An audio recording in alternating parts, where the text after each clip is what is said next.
The Senate will come to order. The chaplain, Dr. Barry Black, will lead the Senate in prayer. Thank you. Let us pray. Almighty God, who taught us it is more blessed to give than receive, as we prepare to celebrate President's Day, thank you for the great gift of leadership. May this wonderful ability to mobilize people toward a shared objective become the strength of our legislative branch. Help our lawmakers find the correct balance that leads to true influence. Lord, give them the wisdom to prefer listening to speaking and learning to teaching as they seek to make bipartisan progress. Infuse them with the serenity to accept the things they cannot change, the courage to change the things they can, and the wisdom to know the difference. We pray in your wonderful name. Amen. Amen. Please join me in reciting the Pledge of Allegiance to the flag. I pledge allegiance to the flag of the United States of America and to the republic for which it stands, one nation, under God, indivisible, with liberty and justice for all.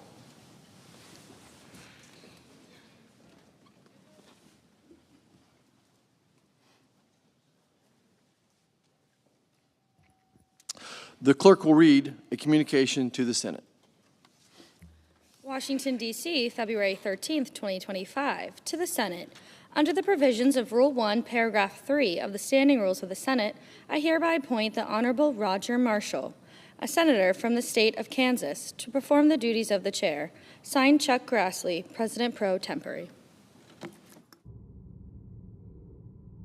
Under the previous order, the leadership time is reserved. Morning business is closed. Under the previous order, the Senate will proceed to executive session to resume consideration of the following nomination, which the clerk will report. Nomination, Department of Health and Human Services, Robert F. Kennedy, Jr. of California to be Secretary.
Mr. President. The Democratic leader.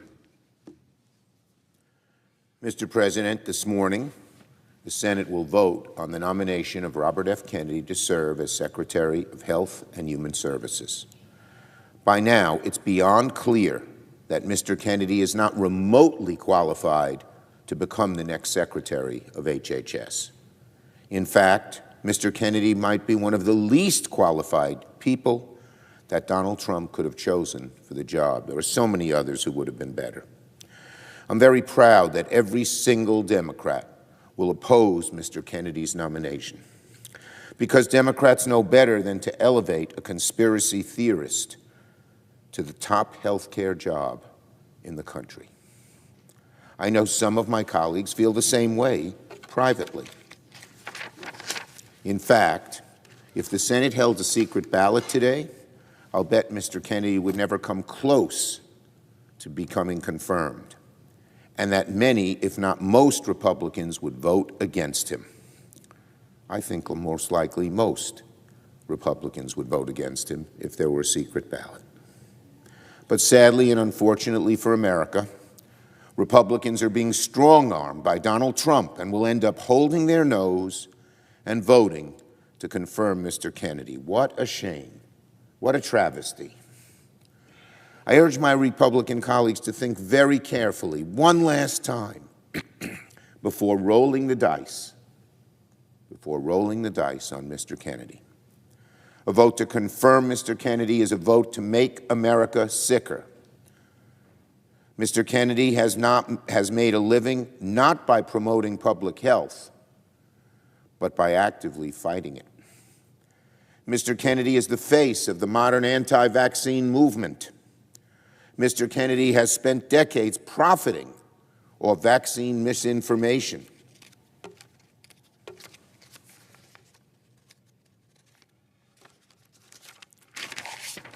Mr. Kennedy told me to my face that he would, quote, defer to the president on issues as personal, as deeply held, as important as abortion.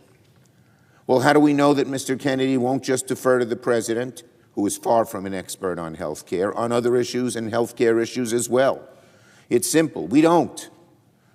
But if he can change his view and defer to the president on something as deeply held as abortion, the likelihood is he'll change his view on many other health care issues to the detriment of the American people. One thing he won't change his views on is vaccines, I am sure, because he's held that so deeply. My Republican colleagues should think very carefully before voting to elevate a vaccine skeptic, a conspiracy theorist, to oversee our health care system. If confirmed, I fear greatly that Mr. Kennedy will take steps that severely undermine public health, weaken safety standards, and put the needs of for-profit corporations ahead of the needs of American families. And sooner or later, public backlash is going to build, and Republicans will have wished they hadn't signed their names for such a troubled nominee. So one final time, I implore my Republican colleagues to reject the nomination of Kennedy to be Secretary of HHS. A vote to confirm Mr. Kennedy is a vote I truly believe many, many Republicans and most Americans will eventually very deeply regret. Now on costs, lowering costs for average families in the budget resolution. Well, my colleagues, ladies and gentlemen, my fellow Americans, welcome to the age of Trumpflation. Trumpflation. If there was one mandate that Donald Trump had after winning the election, it was to fight inflation. Remember what he said on the campaign trail? He said, quote, "When I win, I will immediately bring prices down starting on day one." Starting on day one, he said he will bring prices down. Well, today is day 25, and inflation is not down, but but actually up by 3%, higher than what economists were expecting. At the grocery store, the price of pork and chicken and beef are all up. Eggs are up 15% from last month.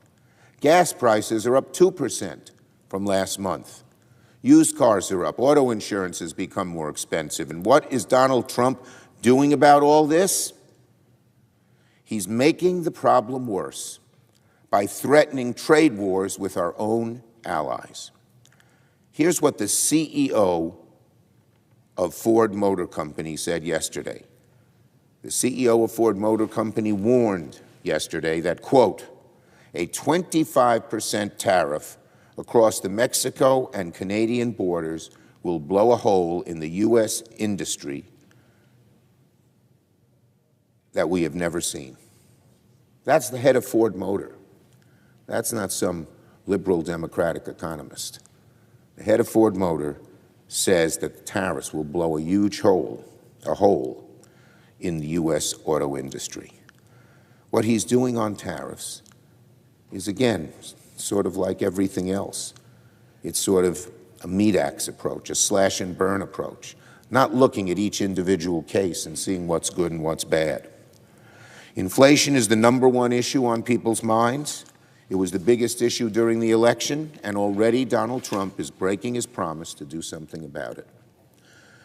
And the American people are starting to take notice already, even though we're only on day 25 of Trump's term.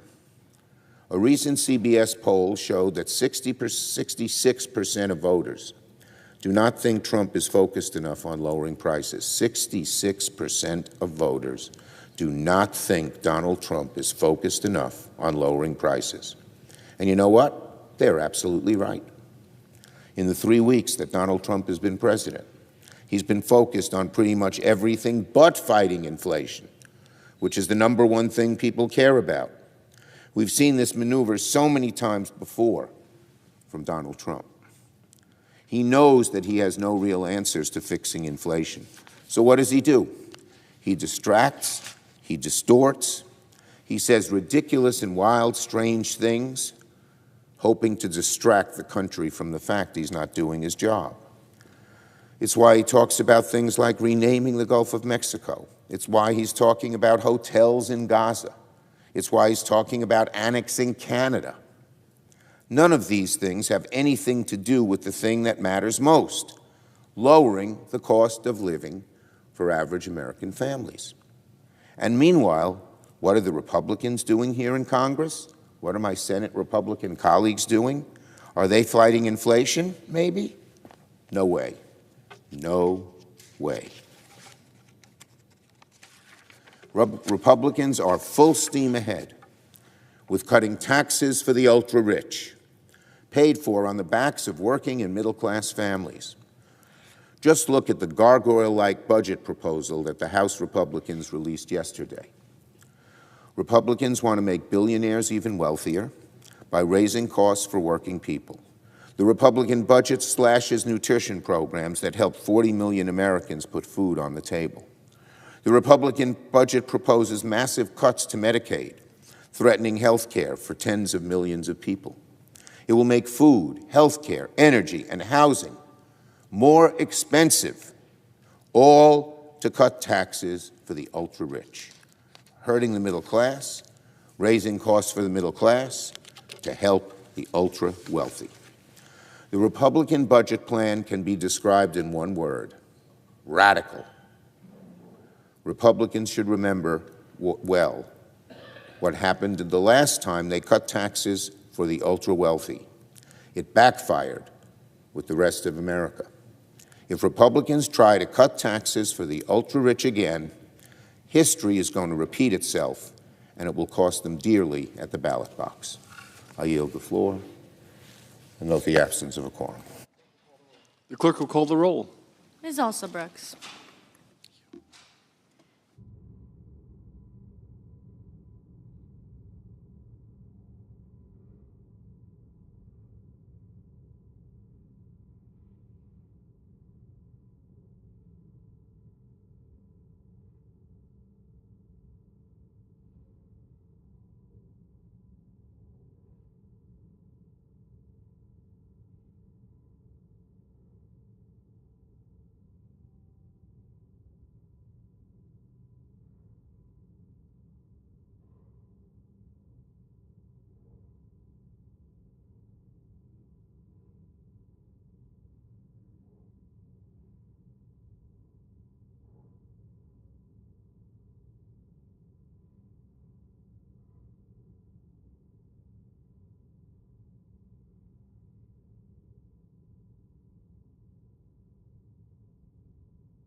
Mr. President, The senator from Arkansas.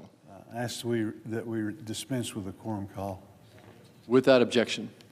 Thank you, Mr. President.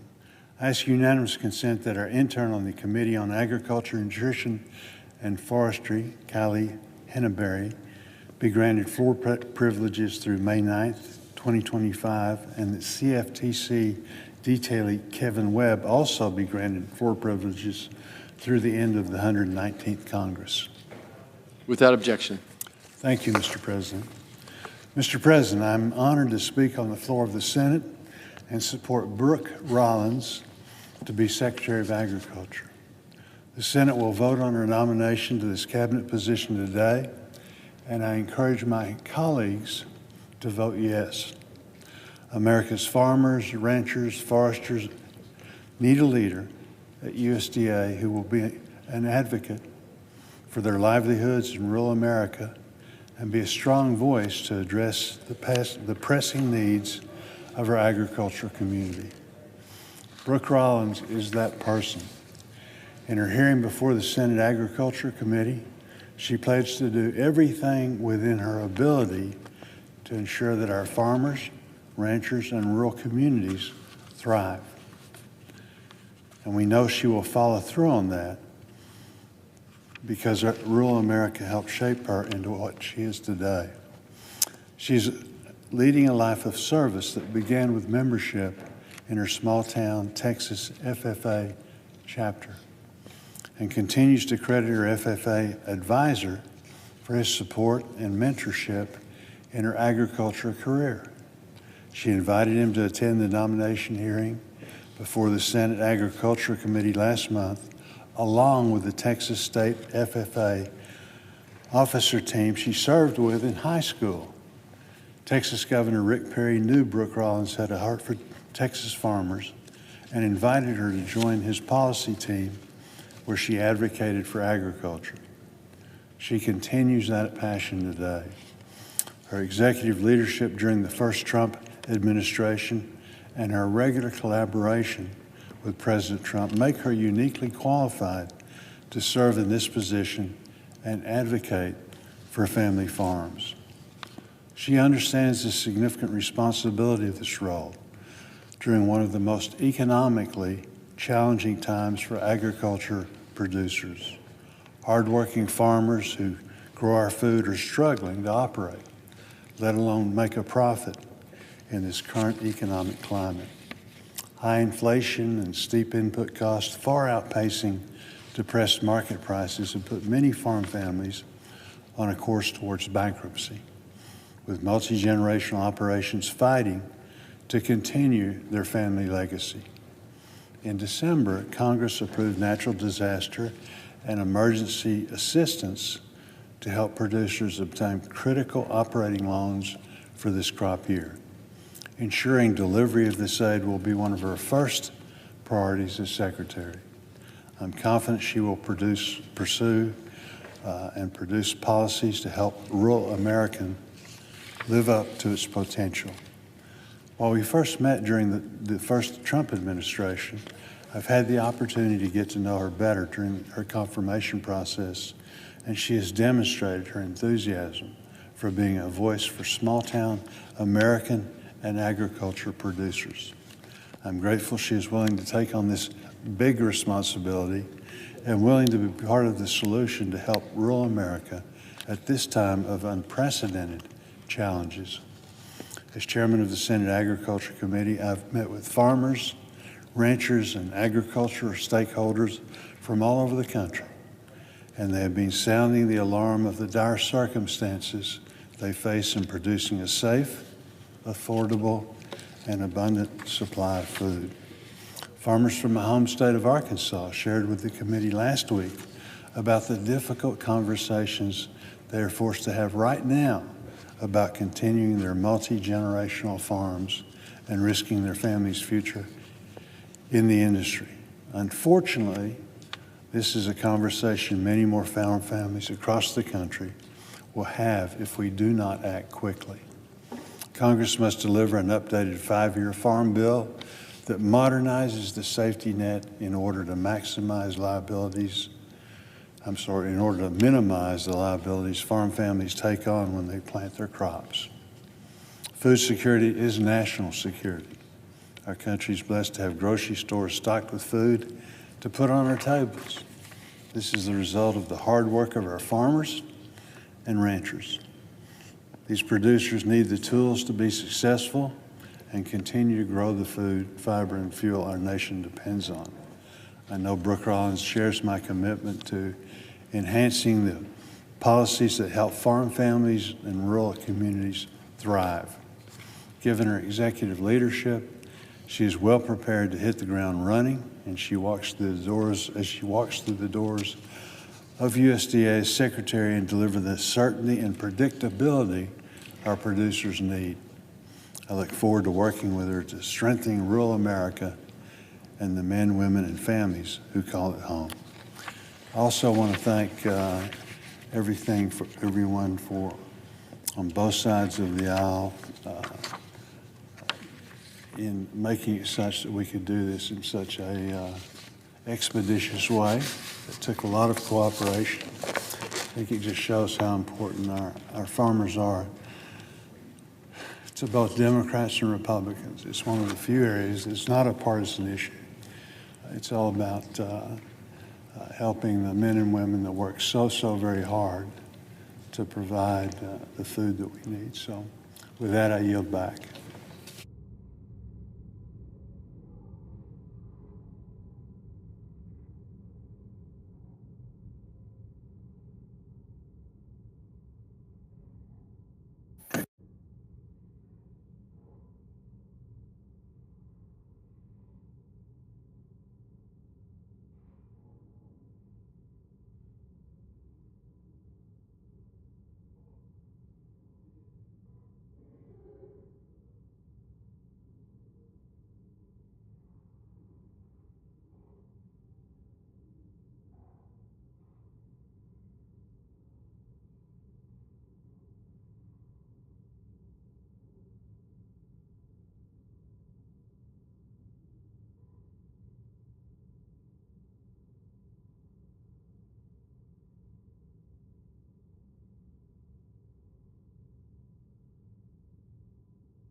Mr. President.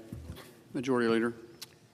Mr. President, anybody who knows me well knows that I say this a lot, and that is that agriculture is the lifeblood of South Dakota and the lifeblood of our country. And farmers and ranchers are hard at work every single day to feed America and the world. But what I hear lately from farmers and ranchers is not good. Agricultural producers across the country have faced strong headwinds in recent years. Higher input costs, high interest rates, lower commodity prices, all leading to declining farm income year after year. Natural disasters have struck many of our farm regions, and the bird flu continues to ravage agriculture across the country. Of course, the last few years, the Biden administration was hardly much help.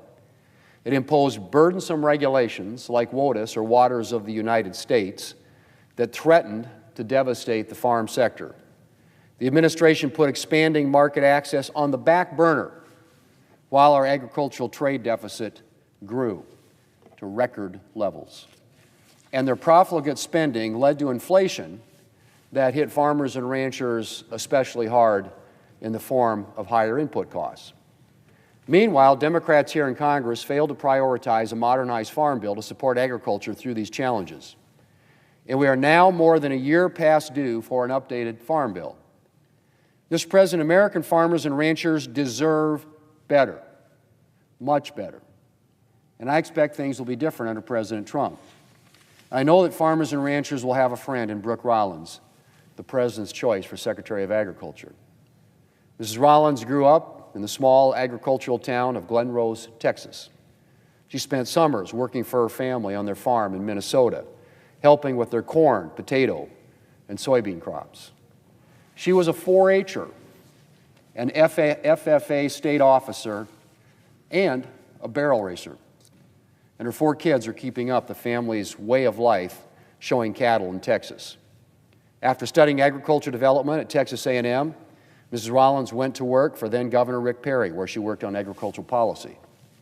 She then continued her ag work by building up a Texas think tank empowering the voices of farmers, ranchers, and rural communities. Then she served in President Trump's first administration, first leading the Office of American Innovation, and then the Domestic Policy Council. This President, Brooke Rollins, is a policy wonk with a farmer's heart.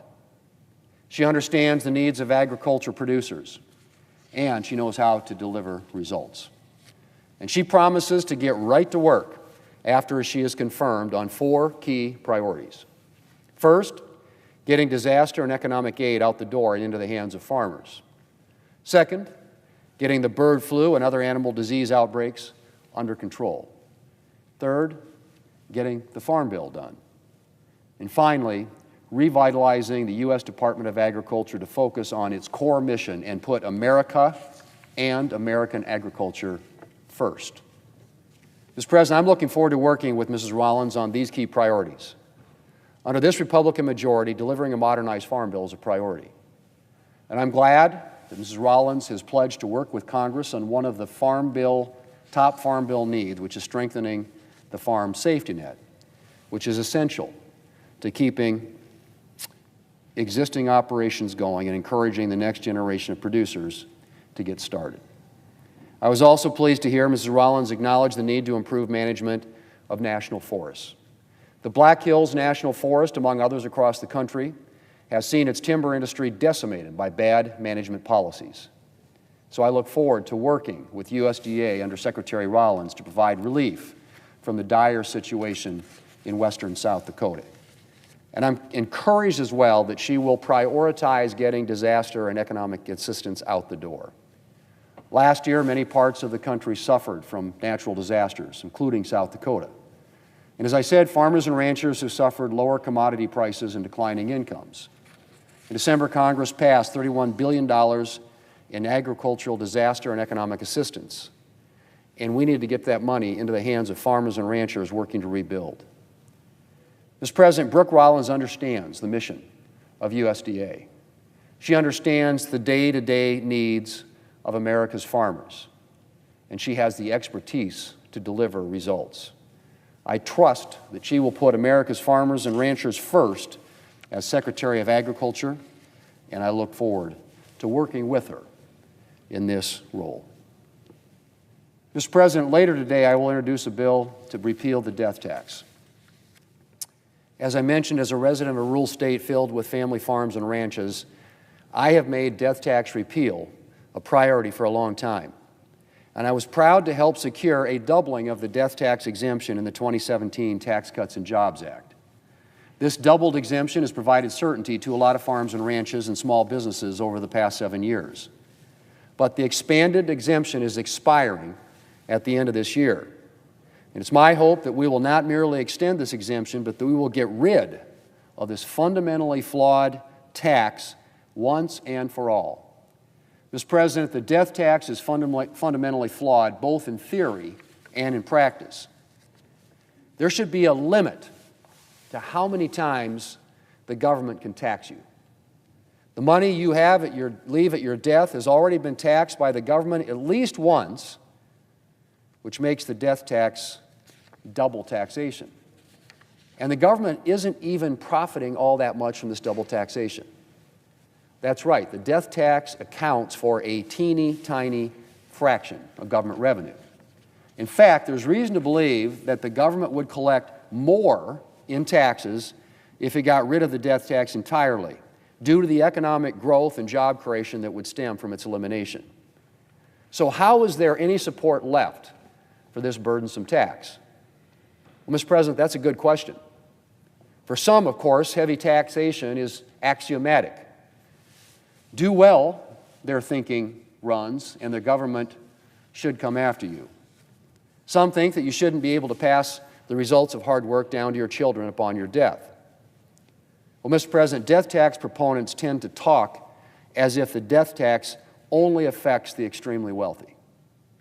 But nothing, of course, could be further from the truth. The death tax can sweep up those who have very little in the bank, notably family farms and ranches and family businesses. How?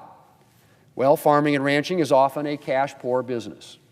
A farmer might have substantial-looking assets on paper, but the vast majority of that is land and farming equipment. Only a small fraction of it is money in the bank. On top of that, farmland can often be valued at a level that is inconsistent with its agricultural productivity value. A farmer might have land with a substantial value on paper, but the crop yield on that land could be worth far, far less. So what happens when a farmer or rancher dies and his estate is subject to the tax? There's a very good chance that his liquid assets, in other words, the cash that he has available in the bank, won't come close to covering the tax bill from the federal government. And the only alternative for his heirs may be to start selling off land or farm equipment to pay the tax. In some cases, they will be able to keep the farm, just a smaller version of it. In others, they may have to sell off the family farm entirely. The case is similar with family-owned businesses. The owner might appear to have substantial-looking assets on paper, but only a small fraction of that may be money in the bank. The vast majority may be tied up in the business. And once again, when the federal government comes around demanding a huge portion of this individual's taxable estate, there may not be anywhere close to enough money in the bank to pay the tax. To pay the federal government, the owner's descendants will have to sell off part or all of the family business. Now, Mr. President, family farms and ranches are the lifeblood of rural communities in South Dakota. They're a source of jobs. They provide support for local businesses. They help build up local schools and local infrastructure. Losing a local farm can hit rural communities very, very hard, especially when that farm or ranch is bought up by an out-of-state business with few ties to the community and limited interest in building it up. And Mr. President, it's not just those who actually get hit by the estate tax who suffer. A lot of family farms and ranches and family businesses spend a lot of time and money on estate planning to avoid being hit by this tax. That's time and money that could have gone into building their business, investing in new equipment, hiring new workers, and the list goes on. Some set aside capital to prepare for the death tax, capital that, again, could go into building up the farm or ranch or hiring new workers for the family business. As one of my Democrat colleagues, the senior senator from Washington, said a while back, and I quote, "The estate tax is bad for businesses, it is bad for workers and new job creation, and it is bad for our communities who are watching their local family-owned businesses get swallowed up by large corporations," end quote. Well, Mr. President, as I said, we protected a lot more family farms and family businesses by doubling the death tax exemption in the Tax Cuts and Jobs Act back in 2017. But we didn't protect them all. And those we did protect will lose those protections at the end of this year. It is time to end this punishing and burdensome tax once and for all. I want to thank my Republican colleagues who have joined me in sponsoring this legislation.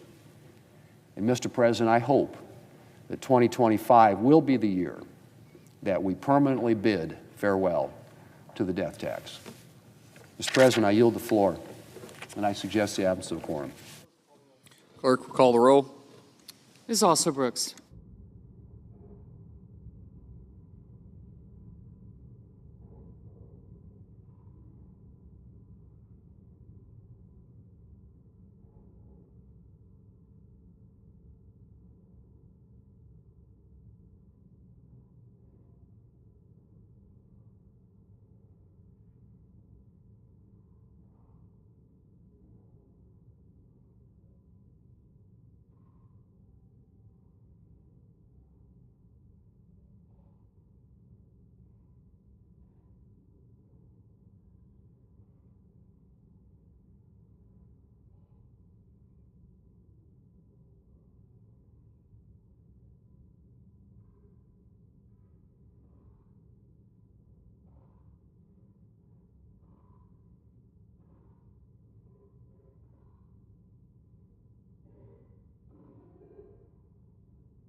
Ask unanimous consent to vacate the quorum call.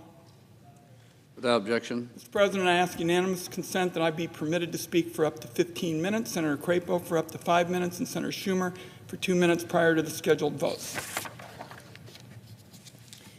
Is there an objection? Without objection. Mr. President, late into the night, senators spoke on the Senate floor about why Robert F. Kennedy Jr. is the least qualified nominee to ever be tapped as America's chief health officer. On issue after issue, Mr. Kennedy has demonstrated a profound lack of knowledge at best and deeply dangerous views at worst. Mr. Kennedy has refused to tell Americans how he would manage health care issues that they're deeply worried about: vaccine safety, women's reproductive health, drug pricing, and affordable health care, to name a few. This leaves, Mr. President, millions of Americans alarmed about the future of health and science in America. Last week, 2 Oregon medical students approached me to talk about Mr. Kennedy's nomination. These medical students told me they were less concerned about the damage Mr. Kennedy would do as HHS Secretary in the weeks and months to come. These medical students are not only worried about the prospect of losing cures, treatments, and medical breakthroughs if Mr. Kennedy is confirmed. These medical students from Oregon told me that his unwillingness to take science and medical data seriously is going to harm science for decades to come. So I asked my colleagues to think about those medical students' words. Is that a legacy you want to leave behind as a result of supporting Mr. Kennedy? Senate Democrats have been making this exact case. In his hearing before the Finance Committee, I asked Mr. Kennedy to square his anti-vaccine views with more recent statements designed to appease a number of our senators who are quite nervous about his nomination. In his testimony, he used the fact that his own children were vaccinated to prove he was not anti-vaccine. But the record shows that just a few years ago, he said he would, quote, do anything and pay anything to go back in time in order to prevent them from getting those vaccines. Elsewhere in his testimony, Mr. Kennedy stated he was not anti-vaccine, but rather pro-safety. But about 18 months ago, he said on a podcast, and I quote, no vaccine is safe and effective. In other words, Mr. President, in the Senate Finance Committee, we brought the evidence, we brought the receipts, and Mr. Kennedy said nothing to actually disavow his prior statements. He stuck by the time-worn tactics of a conspiracy theorist. Always ask for more evidence and never accept the evidence that's placed in front of you. Even some of my colleagues on the other side of the aisle are now deeply disturbed by Mr. Kennedy's refusal to entertain evidence that would require him to change his mind on vaccine safety. Nevertheless, it sure looks like my Republican colleagues have bowed to pressure from Donald Trump and are poised to hand Mr. Kennedy the platform he has been seeking for 2 decades to push fringe views. So before the Senate votes, I'd like to take a moment to talk a little bit about the fights ahead on health care. Republicans in the House are already pressing ahead this morning with their plan to kick millions of Americans off of their health insurance in order to fund more tax cuts for those who are very wealthy. And as HHS Secretary, Mr. Kennedy is going to be a key player in this effort. While senators were on the floor speaking yesterday, the Senate Budget Committee debated a budget resolution that unlocks the legislative tools Republicans need to make good on their go-it-alone plan. At the same time, the House Budget Committee released its own budget resolution that will be debated today. Mr. President, what is clear in both of these blueprints, in their game plan, is that Medicaid cuts are at the top of the list. 81 million Americans rely on health care coverage under Medicaid, and the CHIP program for kids. Those people are folks with disabilities, low-income families, seniors, and of course children. The damage and destruction to American families if Republicans go through with their plans to gut Medicaid cannot be overstated. Take nursing homes, for example. 2 out of 3 nursing home residents are currently being covered for their health care by Medicaid. Imagine you visit your mom in her nursing home in the months after the Republican bill makes steep cuts to Medicaid. Your mom complains there are fewer and fewer staff. She had to wait more than an hour after calling for help to use the bathroom on several occasions. Next time you visit, she tells you some of the new staff don't have time for her. You learn that the facility no longer has the resources to conduct background checks and that they're desperate for workers. A few weeks later, the facility manager pulls you aside to deliver some bad news. Her nursing home can no longer accept patients with Medicaid after steep federal cuts to the program. Unless you can find another facility that accepts Medicaid, you've got to pay the high monthly cost out of your own pocket. Suddenly, and with no warning, you've got impossible options. Either you scramble to find the money to cover a new facility that costs thousands of dollars a month, or you bring your mom home with you. So between holding down a full-time job and raising young kids, suddenly you have to deal with making sure that your mom gets full-time care, and that requires nursing assistance around the clock. Unfortunately, this case I described is something you see in every nook and cranny of America. I know that from my days as co-director of the Gray Panthers. And I know that many of your friends and neighbors with aging parents and grandparents in nursing homes are facing the catastrophe that I've just described. Now, Republicans are going to do somersaults to disguise their cuts to Medicaid, and they're going to describe it in health care lingo that they think plays well with people. For Republicans, every single child, senior, or family struggling to pay the bills that gets denied coverage is a win. And that brings us to Mr. Kennedy. During his confirmation hearing on everything from abortion to vaccines to Medicare and Medicaid, Mr. Kennedy was given ample opportunity to go on the record about how he would improve these programs, bring down costs, save taxpayers money, and improve care. Instead, he showed a complete lack of understanding of the basics of Medicaid and how it functions. I personally believe it shouldn't be too much to ask for the future CEO of Medicaid to understand how important it is to provide affordable coverage for millions of families. Republicans, with Donald Trump at the helm, are steering our country toward a health care cliff. Their ultimate objective is to take away Medicaid from as many people as they can. Colleagues, so much for making America healthy again. What the American people need is a leader who will be the voice of reason in the room as Trump and his assistants in Congress start slicing and cutting. Our country needs a leader at Health and Human Services who's actually going to work to improve care and lower costs, defend the reproductive freedoms of families, and listen in particular to facts and science. The American people have no reason to believe, based on the record, the evidence that the Senate Finance Committee has accumulated, to believe Mr. Kennedy will be that leader. There is no question the health care system in America needs reforms. It's falling short, and Democrats want to work in a bipartisan way on those issues. We are disillusioned by a system that puts profits over patients in too many circumstances. Nobody on this side of the aisle is arguing for the status quo. But the solution, colleagues, and I'm closing with this, does not lie in Donald Trump's, quote, concept of a plan to make our country less healthy, less safe, and less successful.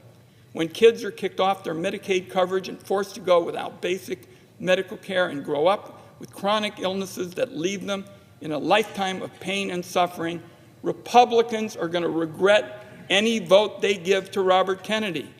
When seniors are told they have to vacate their nursing homes because it no longer accepts Medicaid, Republicans again will regret a vote for Robert Kennedy. When families are struggling to pay the bills and they're landed with a mountain of medical debt because their kid got sick and they were kicked off their insurance, finally Republicans will regret any decision they give, any vote they give to Robert Kennedy. Mr. Kennedy will no doubt be right alongside Republicans, a willing participant in this future for health care that I've described today that is really stepping back from progress that has been made. I urge a no vote, colleagues, and I yield the floor.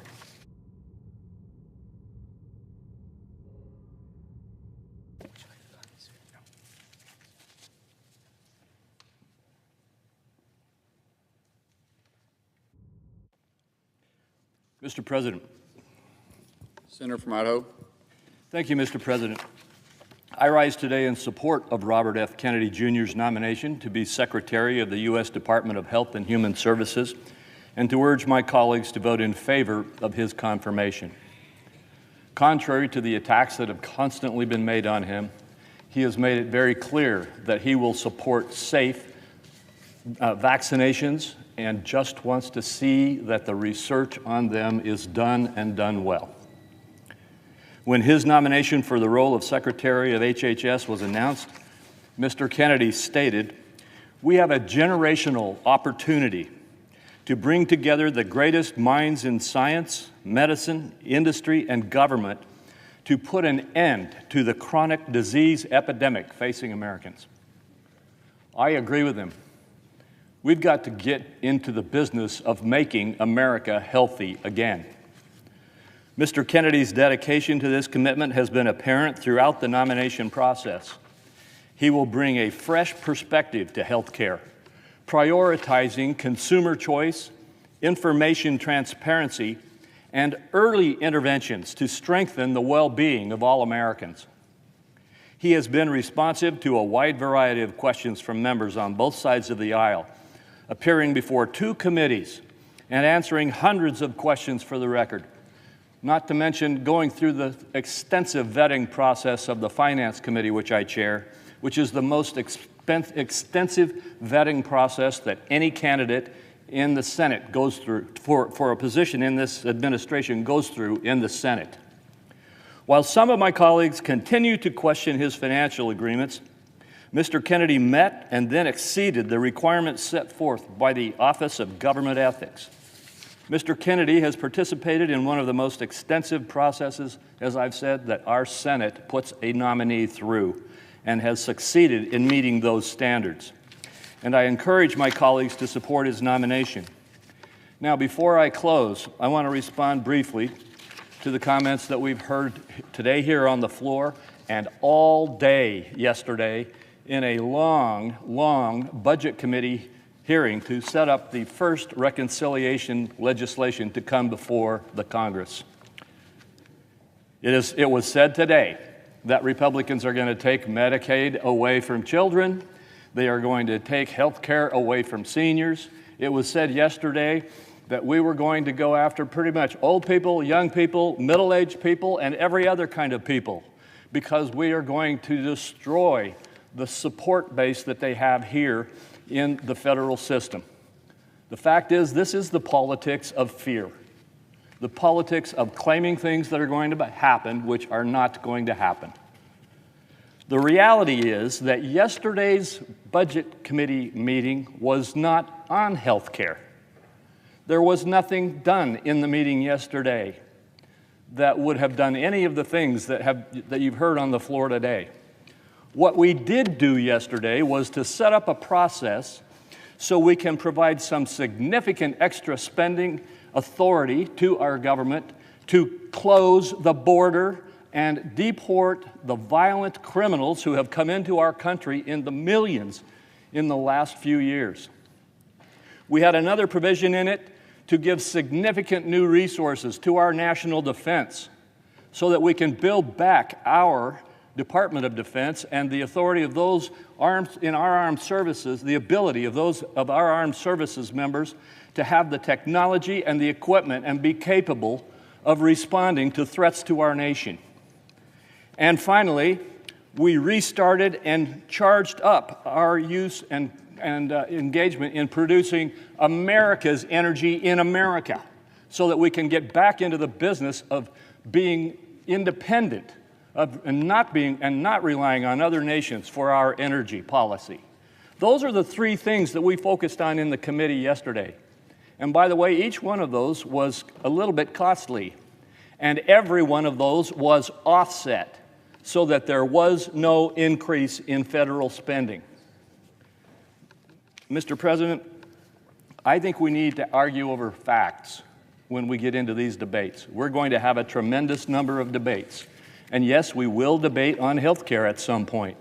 But yesterday, and what we did yesterday, was focused on the border, on national defense, and on reboosting our energy production in America. I encourage a strong yes vote for Robert F. Kennedy to be the next Secretary of the U.S. Department of Health and Human Services. Mr. President, Senator from Oregon. I would ask unanimous consent for 1 minute for an opportunity to respond to my colleague from Idaho.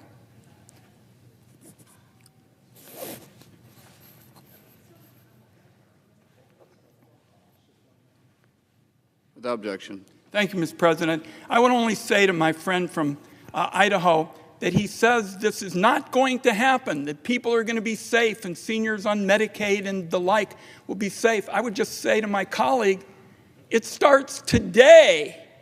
Today, in the other body of Congress, I'd say to my colleague, the process of setting in motion these cuts to essential health care services begins today. We can read about it in the publications about the congressional schedule.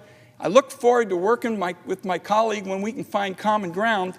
But on this point that it's not going to happen, everybody's going to be safe, the efforts to cut these vital programs, including Medicaid, begins this morning in the other body, and I yield the floor. Could I have 30 seconds to just respond? I ask unanimous consent. Without objection. Mr. President, I would simply say that we hear this every time we look at trying to address the spending excesses in our government. And I will just say to my colleague and to everyone, we're not going to take health care away from children. We're not going to take health care away from adults, from seniors, or middle-aged people. We are not going to attack the benefits that people get under Medicare. And frankly, we will reform some of the spending, yes, but we will not do all of the terrible things that are being spun up to try to attack this effort to control the excessive spending in our government. Democrat leader. Thank you, Mr. President.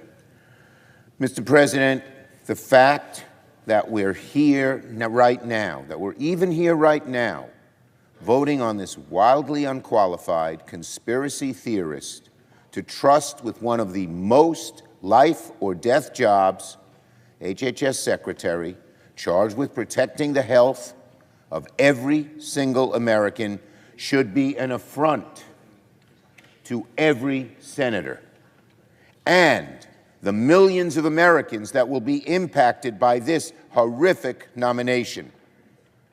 My colleagues on the other side of the aisle, I implore you, think one last time about this vote. My colleagues on the Republican side, you know the consequences of what you're doing. My colleagues on the Republican side, you know how dangerous this is.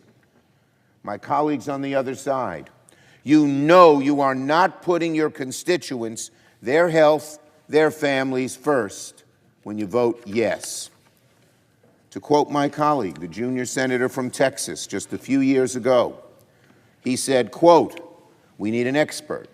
We need a scientist. We need someone who knows something about health care heading the Health and Human Services Department." Well, which is Robert Kennedy? An expert? A scientist? Or what about the senior senator from Louisiana, the chair of the Health Committee, and a well-respected medical professional himself? A few years ago, here's what he said. Previous HHS secretaries have had a pharmaceutical industry background, have been a state health commissioner, have run health systems, have been governors. Somebody who has had a background in actually administering the programs that HHS administers. I ask my colleagues, which of these qualifications does RFK possess? You know the answer, none of them. The question in front of this body today, the question in front of this body is not simply to confirm RFK to run the nation's health department. The question before us is very simple. Which is more important to you? The health and well-being of your constituents, or blindly obeying orders, knowing full well the dangerous impacts your vote will enable? I plead with you one more time, rethink this issue. This is dangerous, this is wrong, very wrong. I yield the floor. Under the previous order, all post-cloture time is expired. The question occurs on the Kennedy nomination. Is there a sufficient second? There appears to be. Clerk will call the roll. Ms. Alsobrooks, Ms. Baldwin, Mr. Banks, Mr. Barrasso, Mr. Bennett, Mrs. Blackburn, Mr. Blumenthal, Ms. Blunt-Rochester, Mr. Booker, Mr. Bozeman, Mrs. Britt, Mr. Budd, Ms. Cantwell, Mrs. Capito, Mr. Cassidy, Ms. Collins, Mr. Coons, Mr. Cornyn.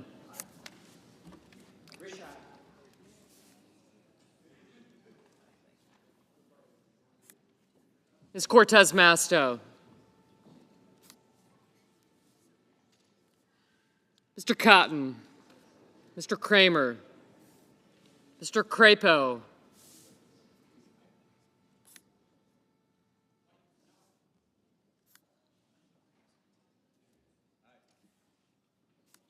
Mr. Cruz, Mr. Daines, Ms. Duckworth, Mr. Durbin, Ms. Ernst, Mr. Fetterman, Mrs. Fisher,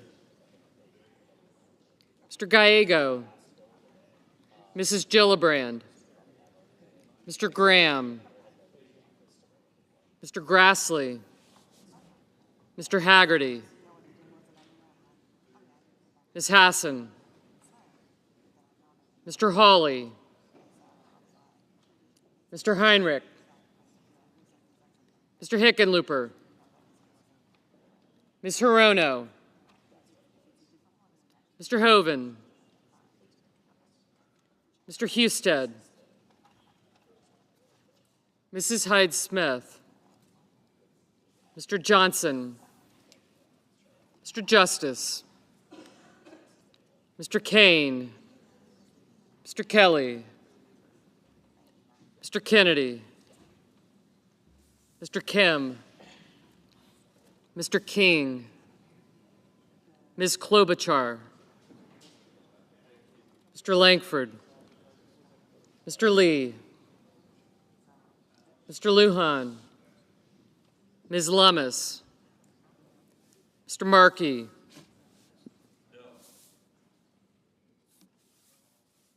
Mr. Marshall, Mr. McConnell, Mr. McCormick, Mr. Merkley, Mrs. Moody, Mr. Moran,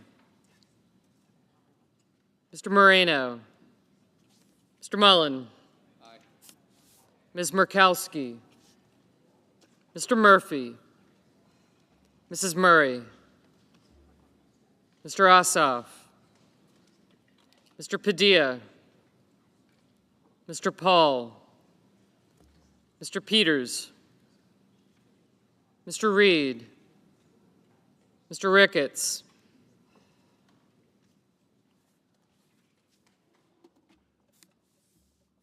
Mr. Risch, Ms. Rosen, Mr. Rounds, Mr. Sanders, Mr. Schatz, Mr. Schiff, Mr. Schmidt,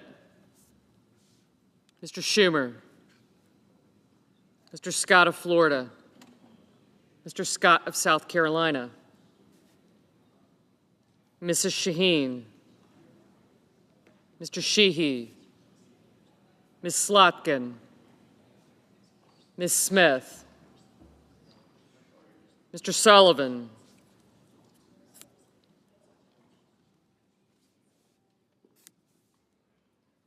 Mr. Thune,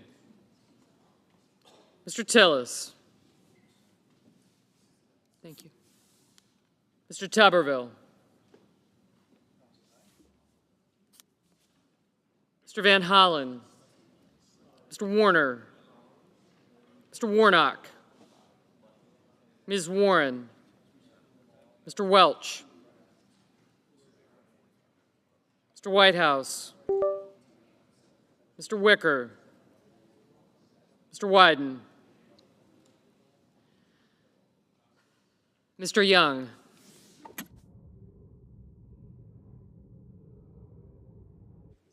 Senators voting in the affirmative: Bozeman, Cornyn, Crapo, Graham, Mullen, Risch, Rounds, and Tuberville. Senators voting in the negative: Bennett, Gallego, Lujan, Markey, Schumer, and Wyden.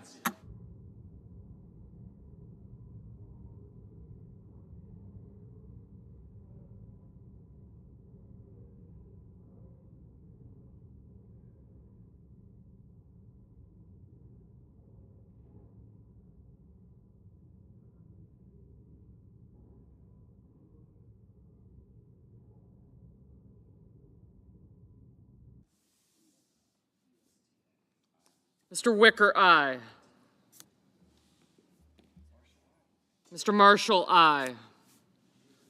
Mr. Moreno, aye.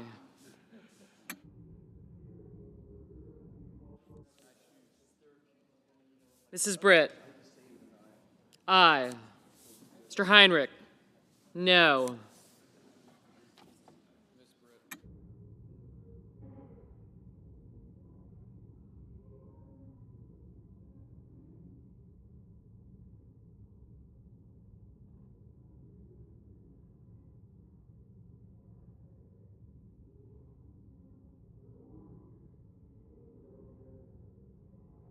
Mr. Justice, aye. Mr. Sullivan, aye.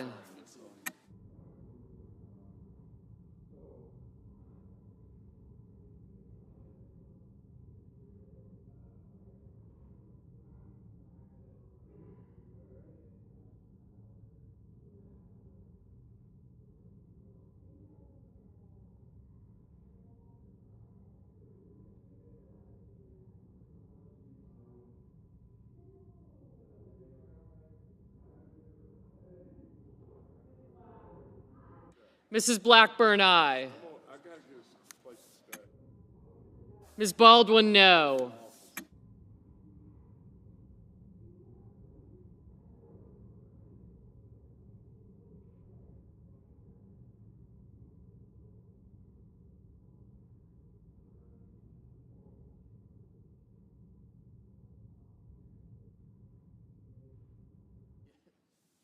Mr. Murphy, no.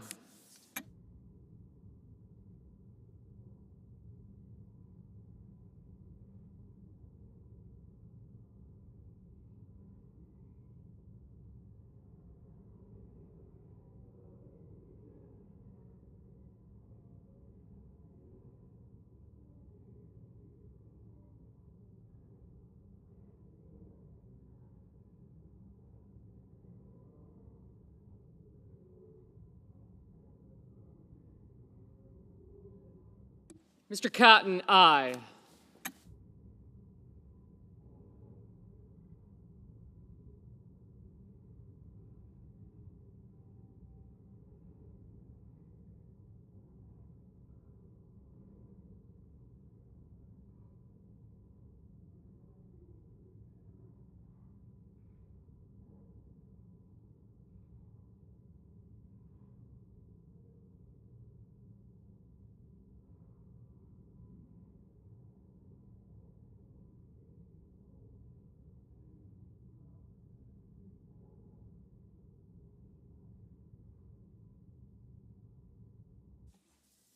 Ms. Also Brooks, no.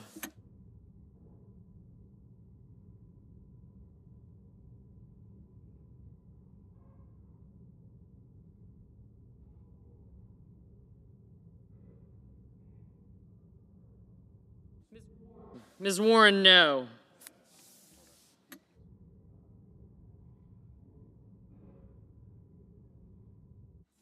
Mr. Young, aye.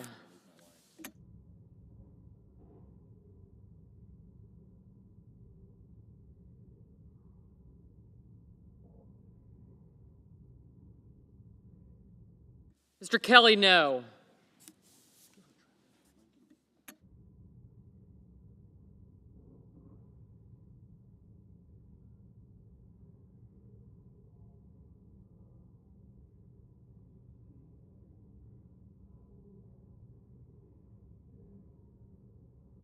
Mr. Johnson, aye. Ms. Ernst, aye.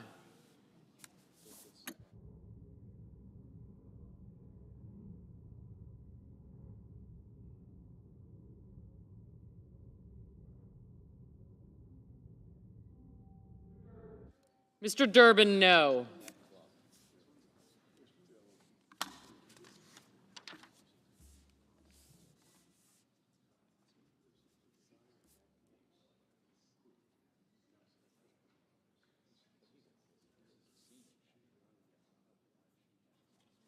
Mr. Cassidy, aye.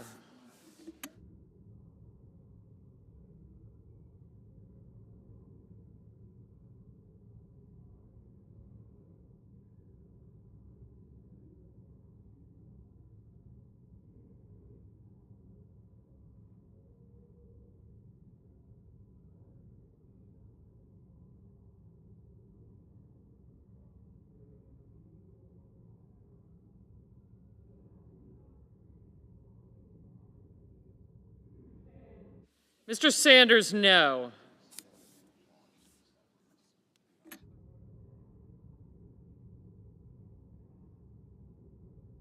Ms. Hassan, no. Mr. Peters, no. Mr. Barrasso, aye. Mr. Reed, no.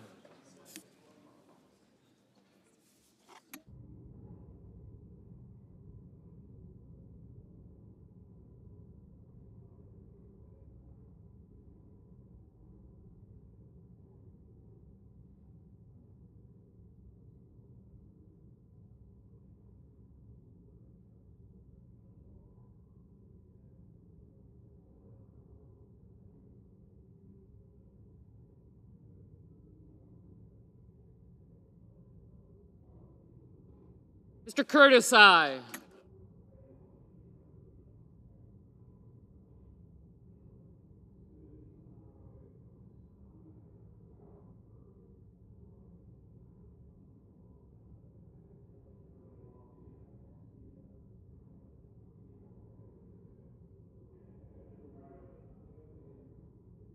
Mr. Ricketts, aye.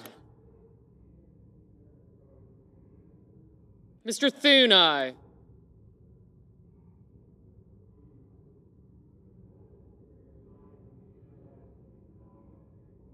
Mr. Ossoff, no.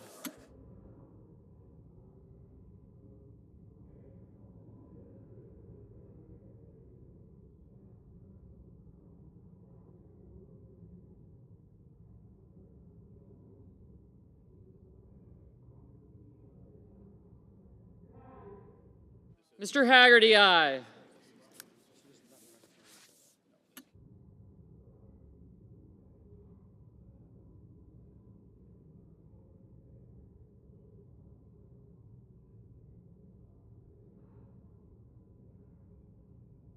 Mr. Van Hollen, no.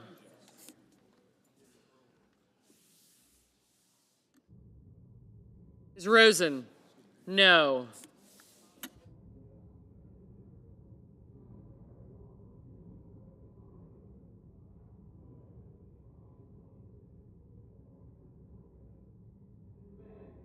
Mr. Banks, aye.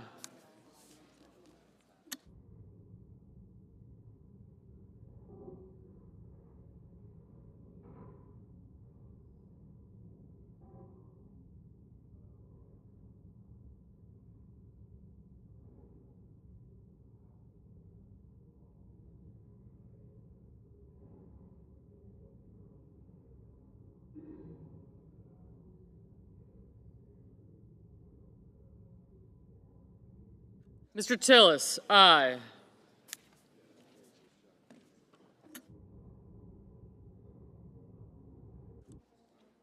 Ms. Duckworth, no.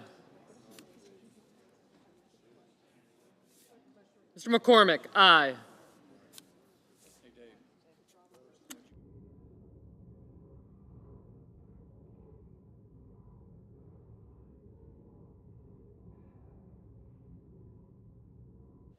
Ms. Cortez Masto, no.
Mrs. Hyde-Smith, aye.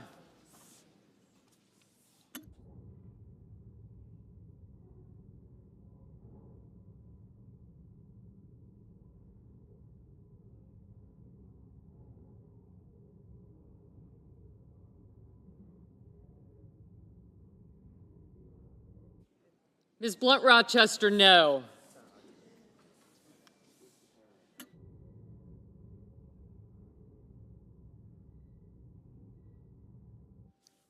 Ms. Collins, aye. I did, thank you.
Mr. Langford, aye.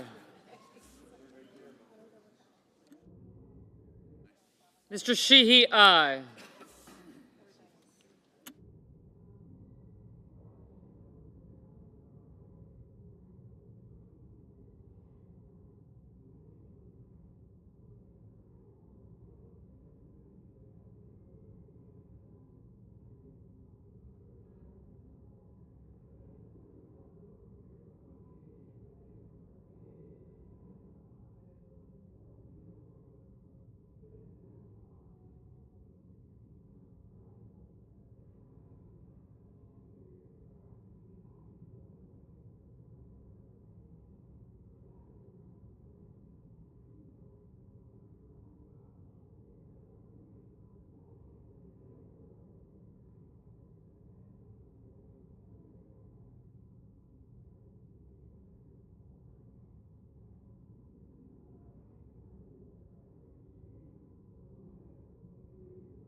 Mrs. Murray, no.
Mr. Hoven, aye.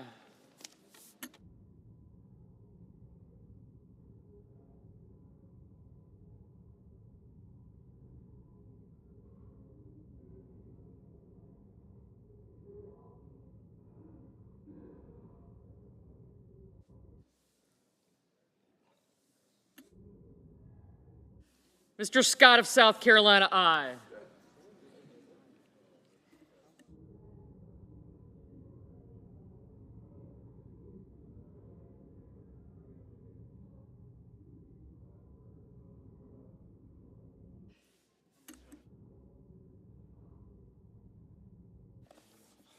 Mr. Merkley, no.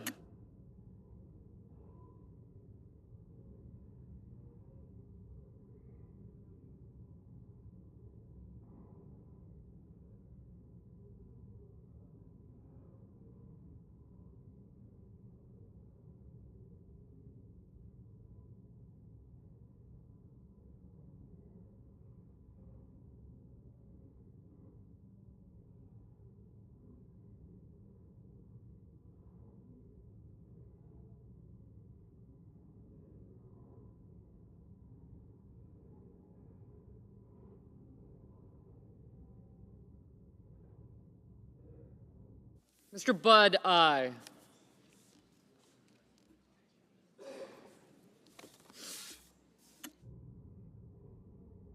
Mrs. Gillibrand, no. Mr. Moran, aye.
Mr. Fetterman, no.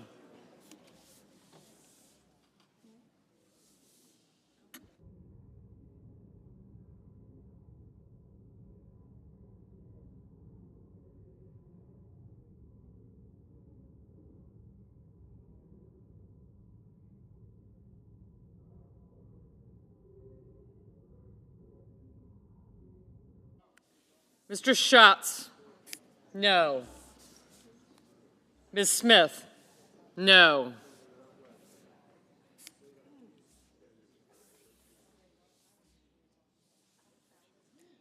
Mr. Husted, aye. Ms. Lemus? Aye.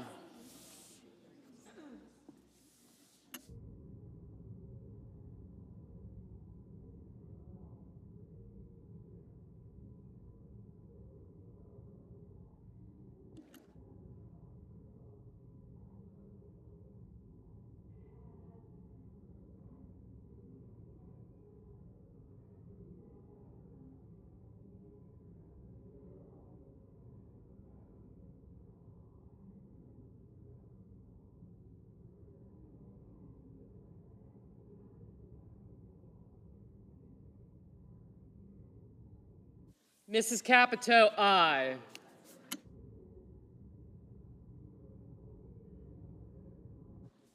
Ms. Cantwell, no.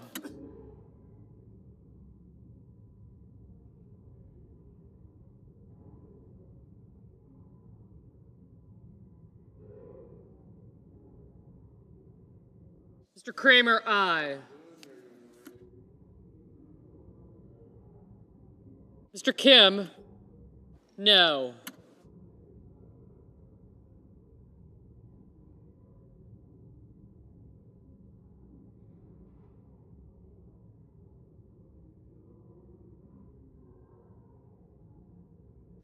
Ms. Murkowski, aye.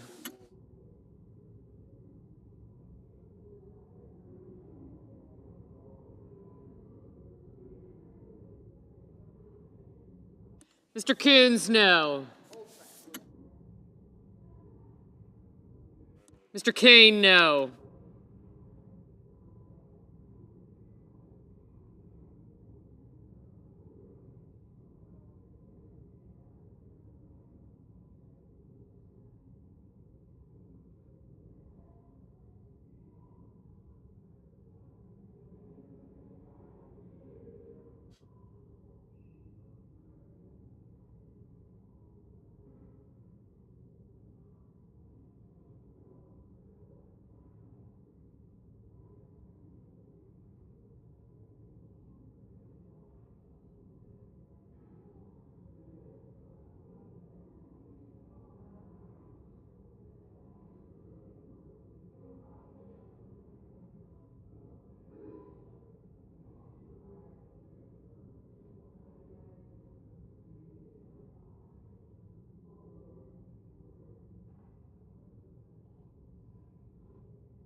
Mr. Warner, no.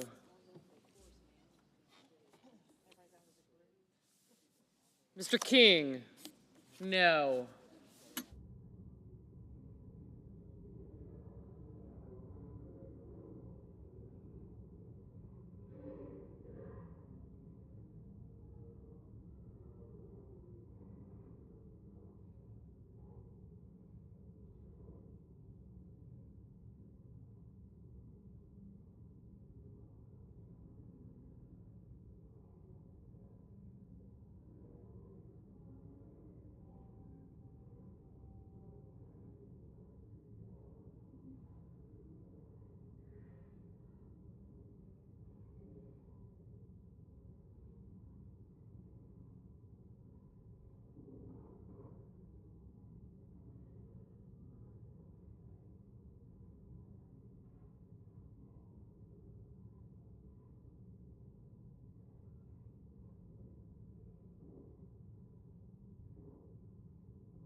Mr. Warnock, no.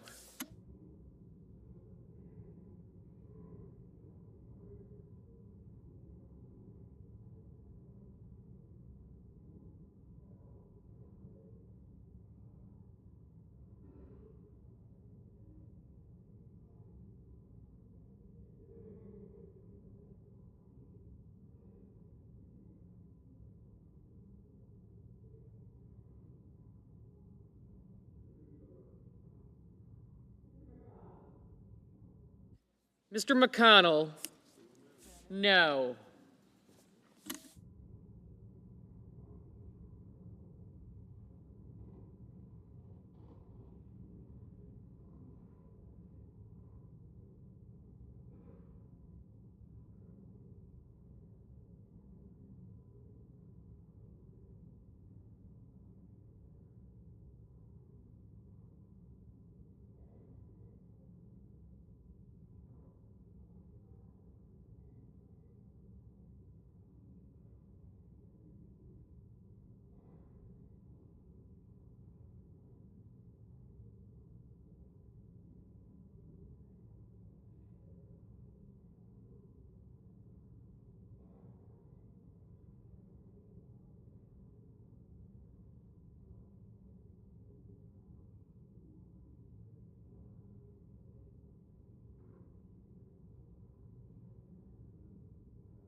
Mr. Schmidt, aye. Mr. Cruz, aye. Mr. Lee, aye. Mrs. Moody, aye. Mr. Daines, aye. Mr. Schiff, no. Mr. Booker, no. Mr. Padilla, no. Mr. Blumenthal, no.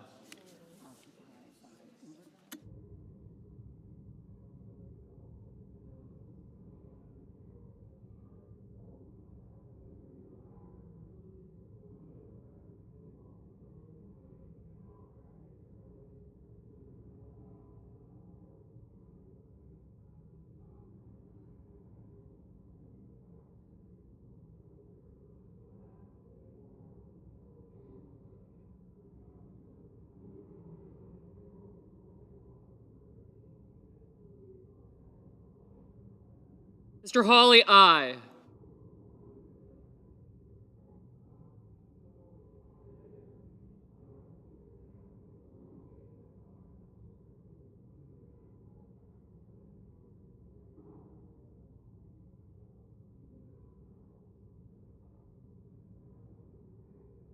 Mr. Kennedy, aye.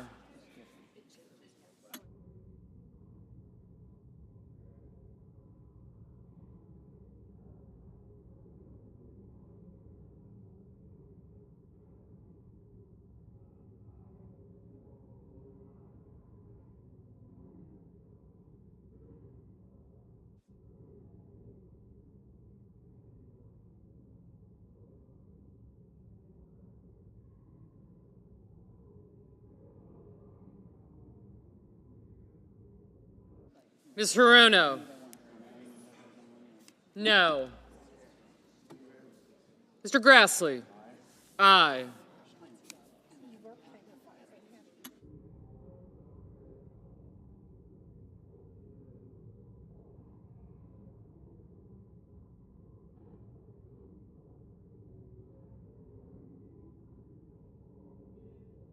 Fisher, aye.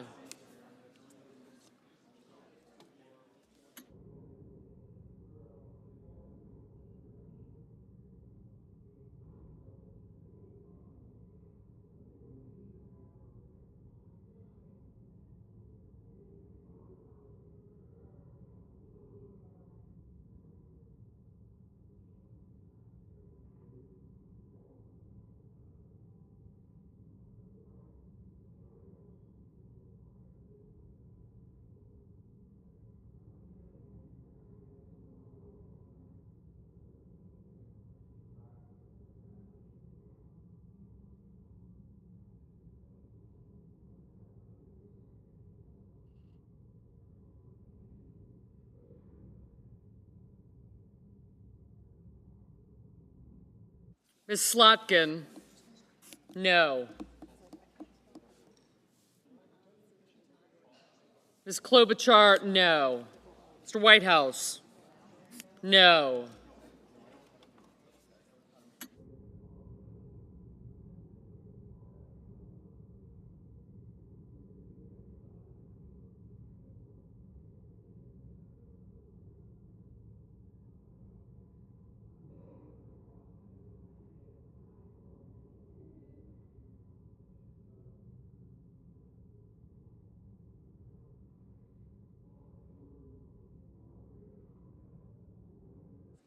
Mr. Hickenlooper, no.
Mr. Scott of Florida, aye.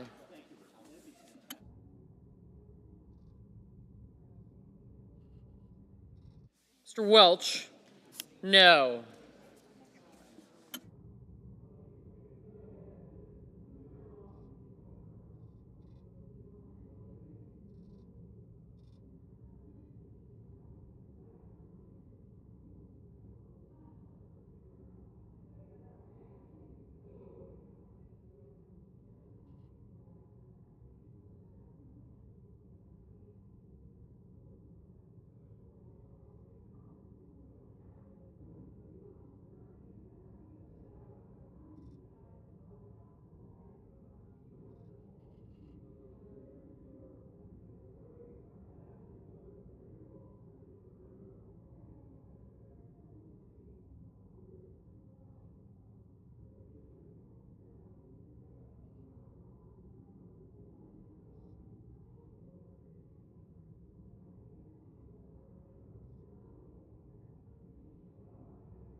Mrs. Shaheen, no.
Mr. Paul, aye.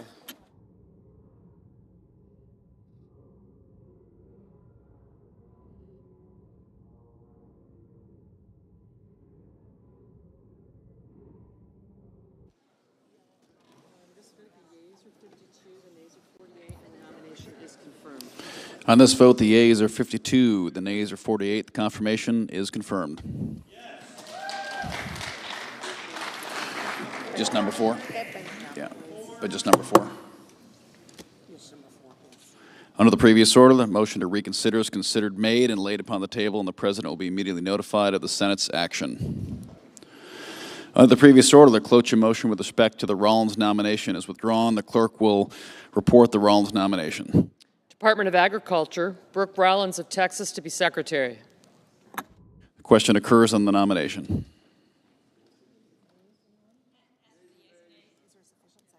Is there a sufficient second? There appears to be.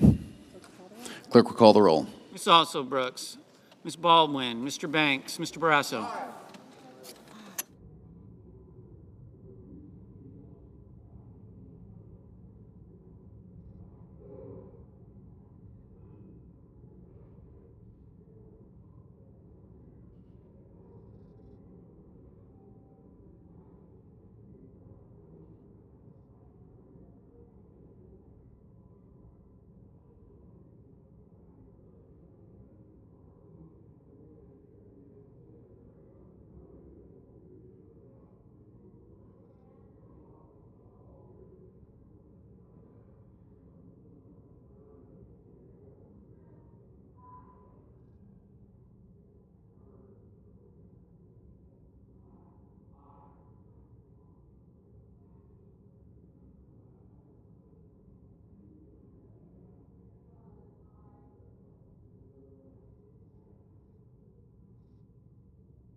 Mr. Bennett, Mrs. Blackburn, Mr. Blumenthal, Ms. Blunt Rochester, Mr. Booker, Mr. Bozeman, Mrs. Britt, Mr. Budd, Ms. Cantwell,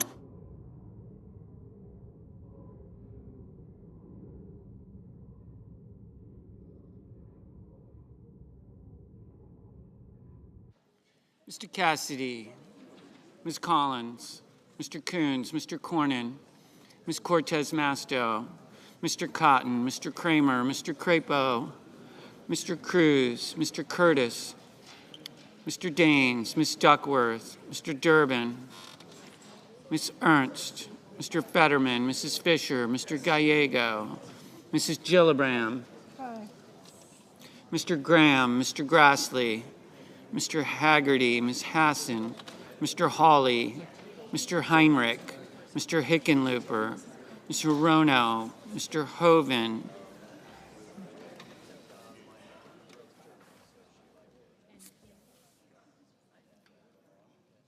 Mr. Husted, Mrs. Hyde-Smith, Mr. Johnson, Mr. Justice, Mr. Kane, Mr. Kelly, Mr. Kennedy, Mr. Kim, Mr. King, Ms. Klobuchar,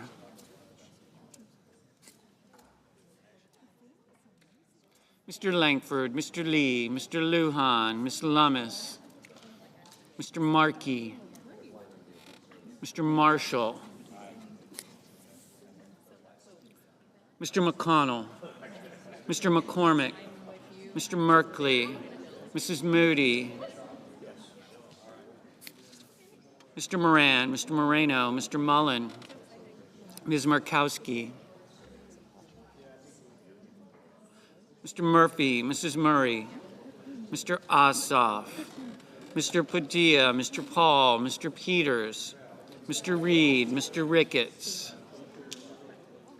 Mr. Risch, Ms. Rosen, Mr. Rounds, Mr. Sanders, Mr. Schatz, Mr. Schiff, Mr. Schmidt, Mr. Schumer, Mr. Scott of Florida, Mr. Scott of South Carolina, Mrs. Shaheen, Mr. Sheehy, Ms. Slotkin, Ms. Smith, Mr. Sullivan, Mr. Thune, Mr. Tillis, Mr. Tuberville, Mr. Van Hollen, Mr. Warner, Mr. Warnock, Ms. Warren, Mr. Welch, Mr. Whitehouse, Mr. Wicker,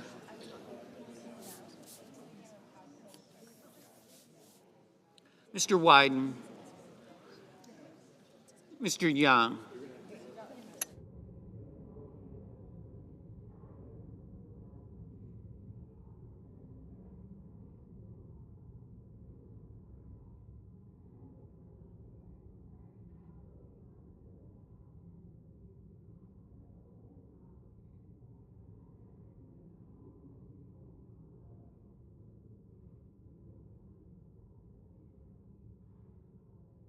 Senators voting in the affirmative: Barrasso, Bozeman, Capito, Cotton, Crapo, Cruz, Daines, Fisher, Gallego, Hickenlooper, Hyde-Smith, Justice, Kennedy, Klobuchar, Langford, Lee, Lummis, Marshall, McConnell, Moran, Moreno, Mullen, Paul, Rosen, Scott of South Carolina, Shaheen, Sheehy, Slotkin, Welch.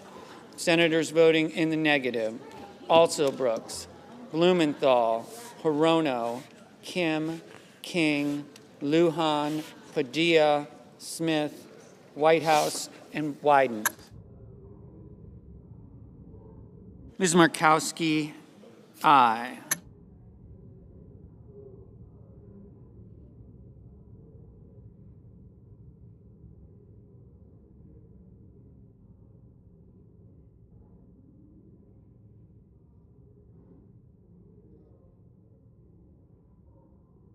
Mr. Kramer, aye. Mr. Fetterman, aye.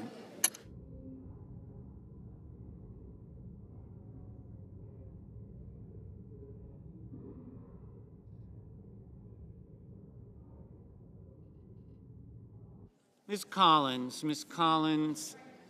aye. Mrs. Gillibrand, no.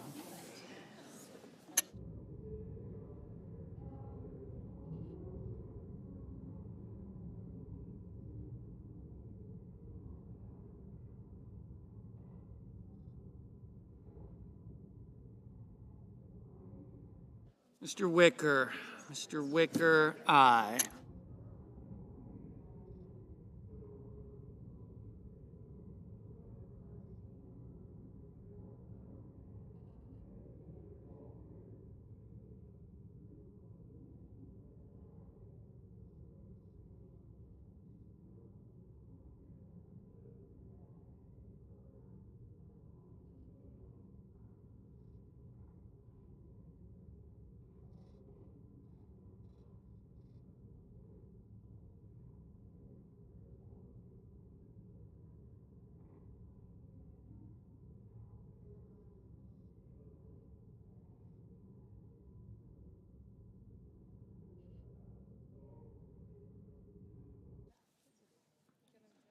Mr. Schatz, no.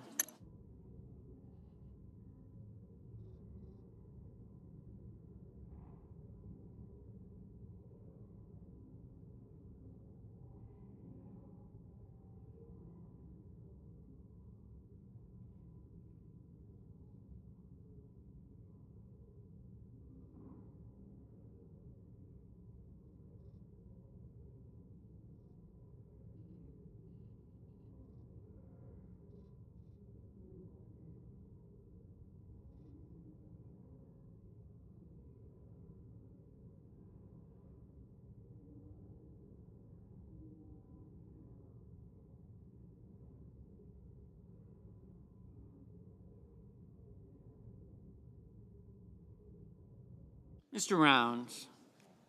Mr. Rounds, aye.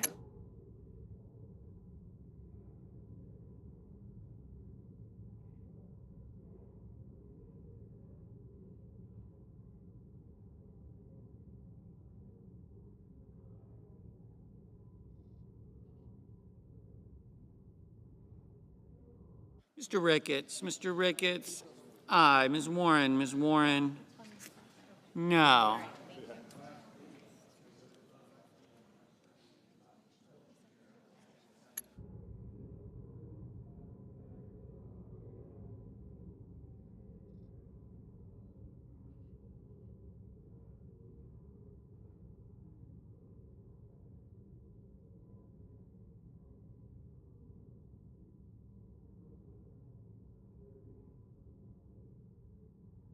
Mr. Reed.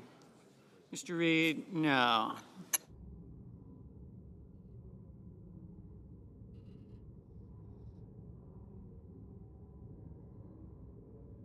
Mr. Tuberville. Mr. Tuberville, aye. Mr. Johnson. Mr. Johnson, aye.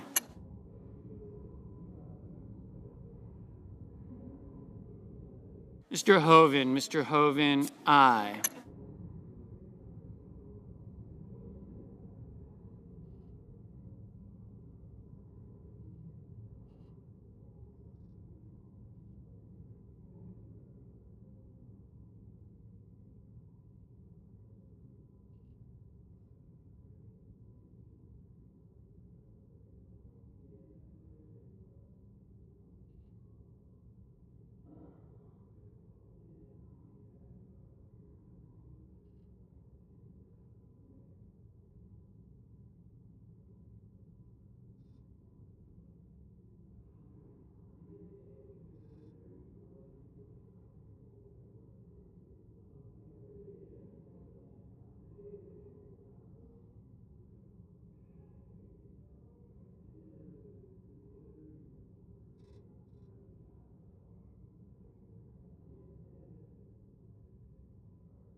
Mr. Van Hollen. Mr. Van Hollen, no.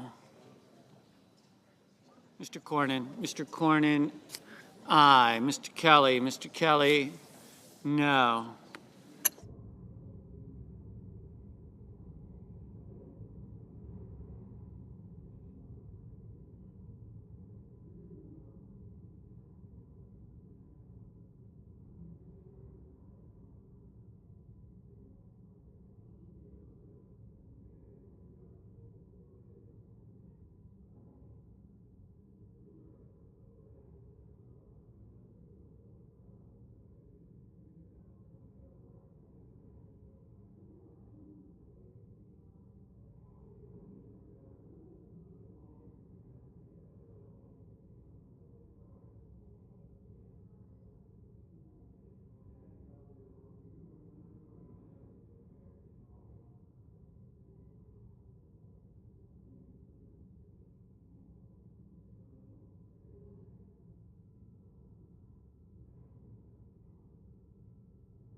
Mr. Thune. Mr. Thune, aye.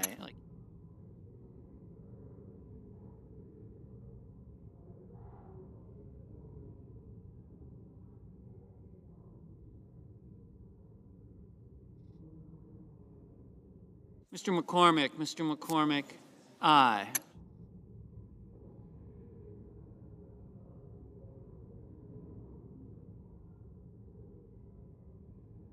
Mr. Graham. Mr. Graham, aye.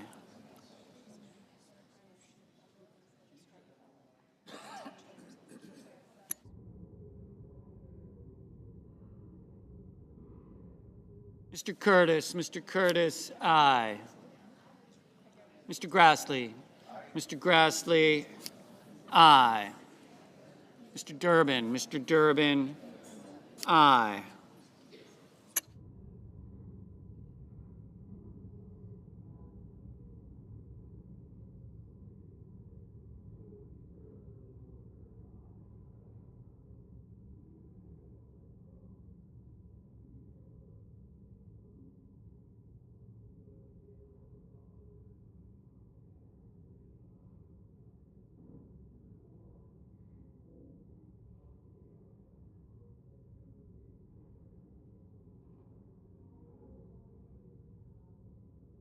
Mr. Hawley, aye.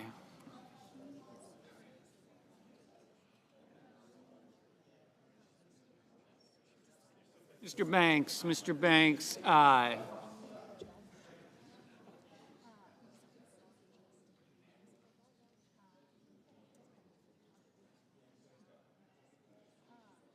Mr. Markey, no. Mr. Booker, aye. Ms. Cantwell, no. Ms. Hassan, aye.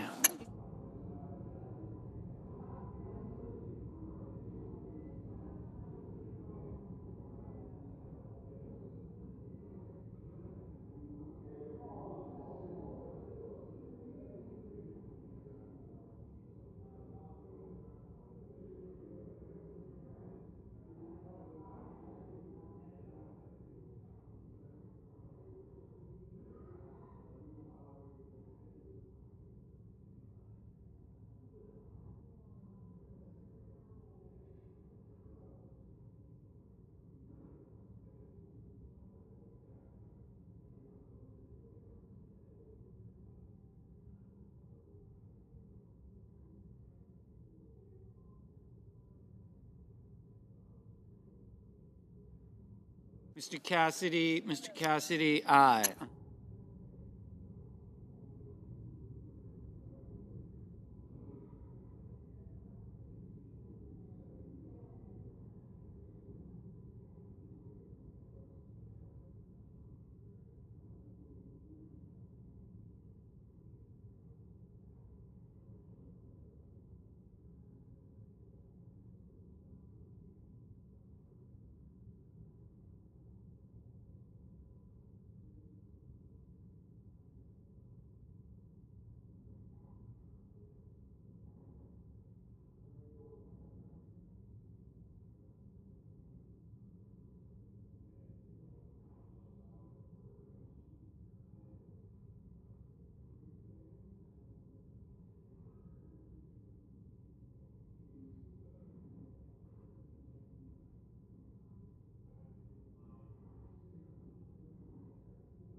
Mr. Young, aye. Ms. Duckworth, no. Mrs. Moody, aye. Mr. Husted, aye. Mr. Budd, aye. Mr. Ossoff, aye. Ms. Baldwin, aye.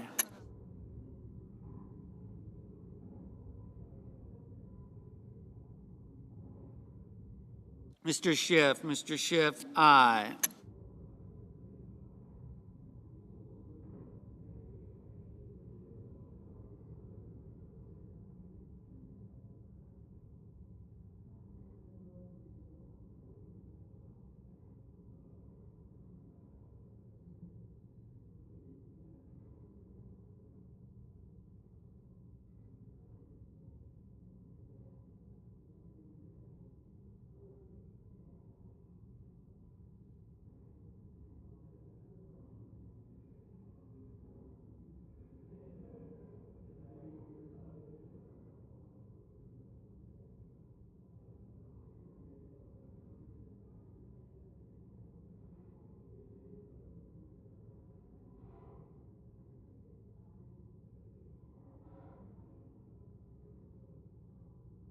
Mr. Sanders, no.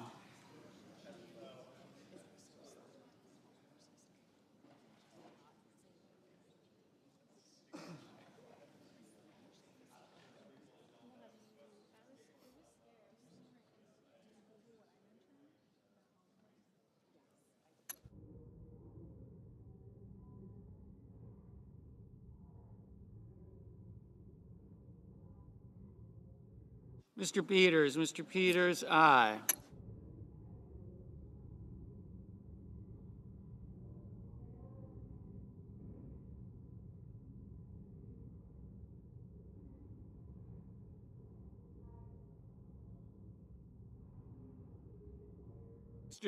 Mr. Tillis, aye.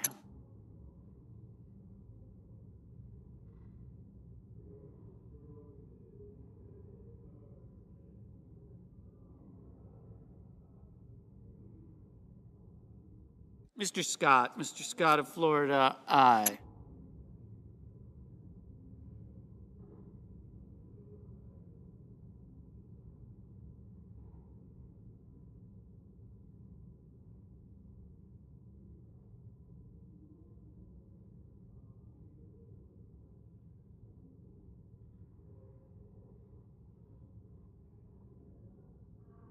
Mrs. Blackburn, aye.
Mr. Haggerty, aye.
Mr. Schmidt, aye.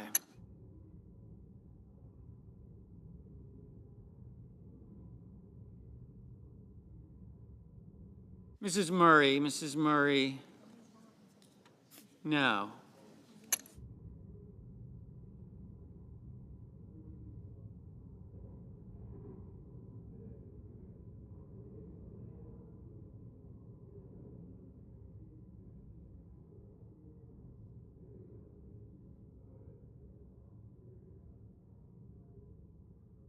Mr. Bennett, aye.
Ms. Cortez Masto. Ms. Cortez Masto, aye.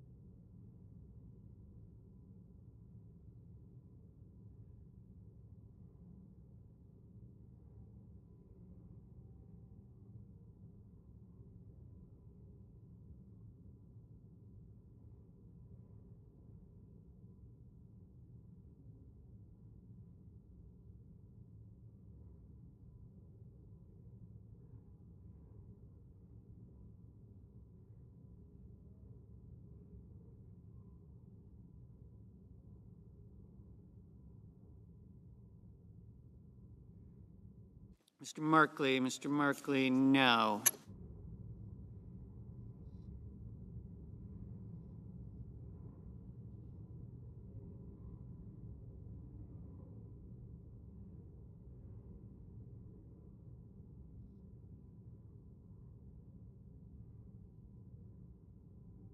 Mr. Murphy.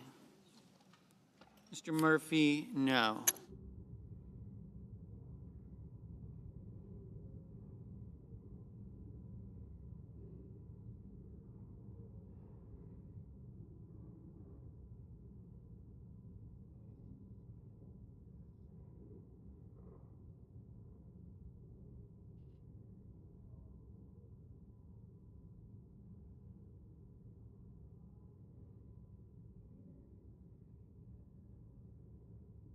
Mr. Risch. Mr. Risch, aye. Mr. Warner, no.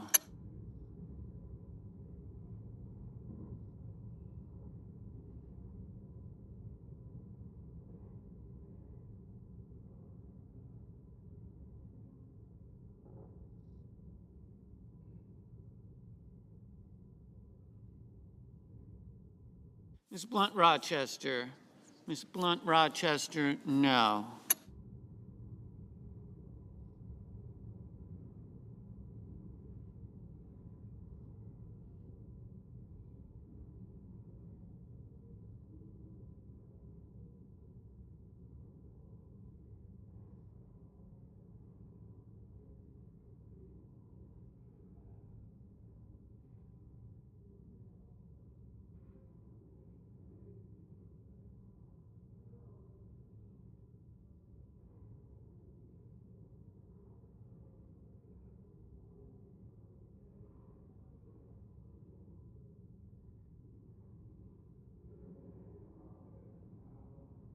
Mr. Sullivan.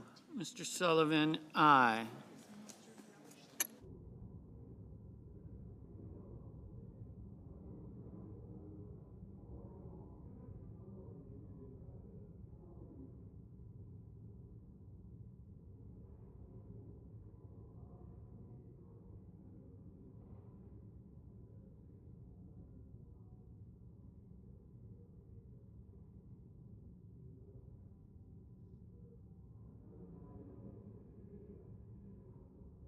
Mr. Kane, no.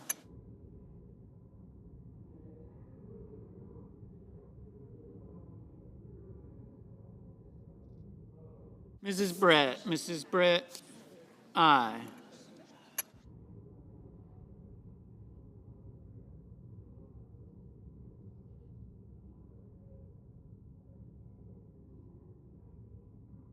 Mr.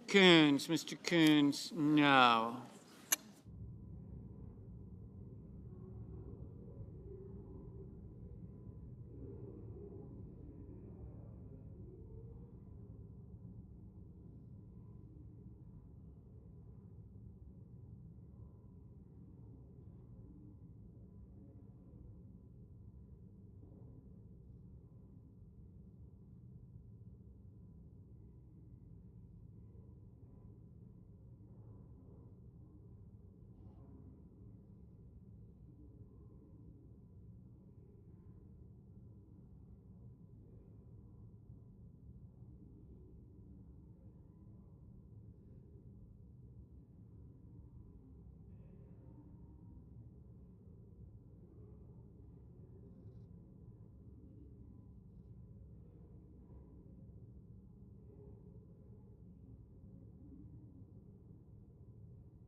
Mr. Heinrich, Mr. Heinrich, no.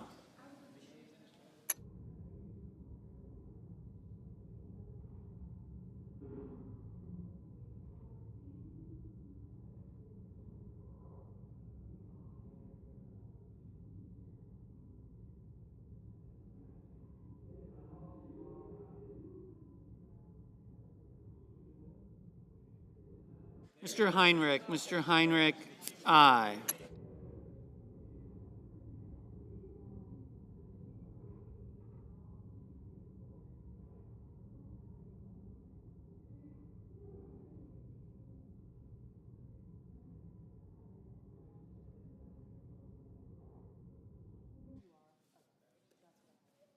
Miss Ernst, aye.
Mr.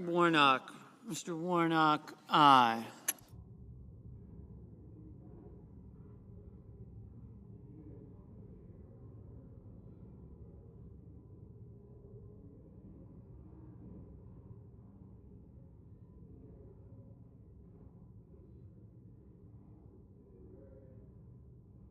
Mr. Schumer, no.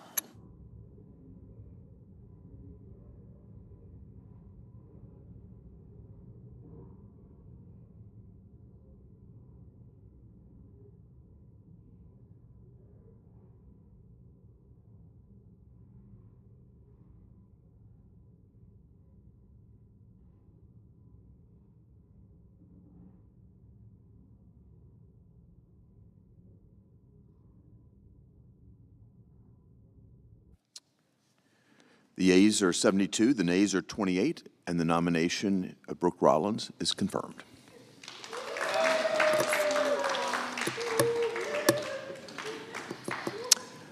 So, just this one. Under the previous order, the motion to reconsider is considered made and laid upon the table, and the President will be immediately notified of the Senate's action.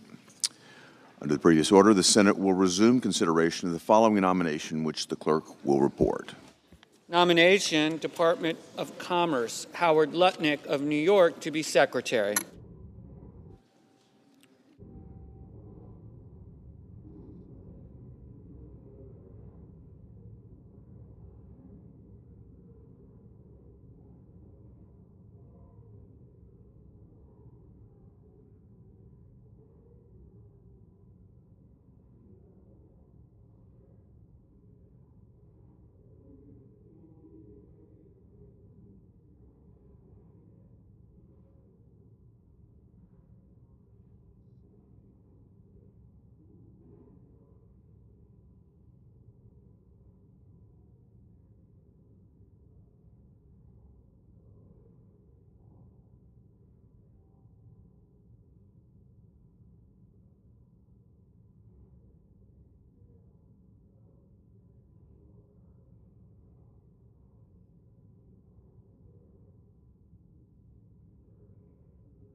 Mr. President,